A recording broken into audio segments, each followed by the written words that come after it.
welcome in my YouTube channel Learningwithniketan. Today in this video I will discuss chromosome models. Okay, तो हमारे दो models आपके done हो गए थे.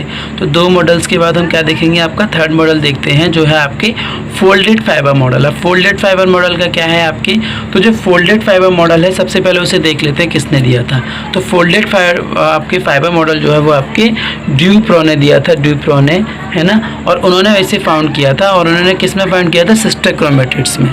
सिस्टर क्रोमेटिड्स में उन्होंने क्या देखा था कि कंसिस्ट रहते हैं और इरेगुलर फोल्डेड फाइबर होते हैं जिनका साइज़ आपका 200 से 500 एंगस्ट्रॉम होता है इन डायमीटर.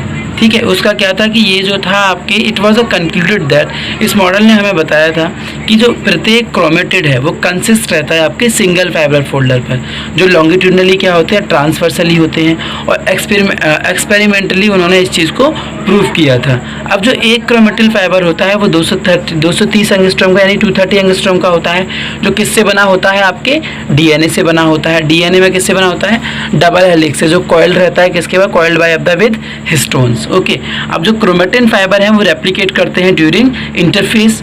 क्रोमेटिन फाइबर जो है वो रेप्लिकेट करते हैं जब इंटरफेस की कंडीशन होती है, किस चीज़ के लिए, जो आपके सिस्टर क्रोमेटिड्स है उसको बर्थ देने के लिए. And remains unreplicated in centromeres region new cell supercoil. ठीक है, यानी कि क्या है, आपके जो अनरेप्लिकेटेड सेंट्रोसोम्स रह जाते हैं रीजन, वो न्यू सेल सुपरकोलाई में चेंज हो जाता है. देखिए, तो मैंने थोड़ा सा डायग्राम बनाया आपके.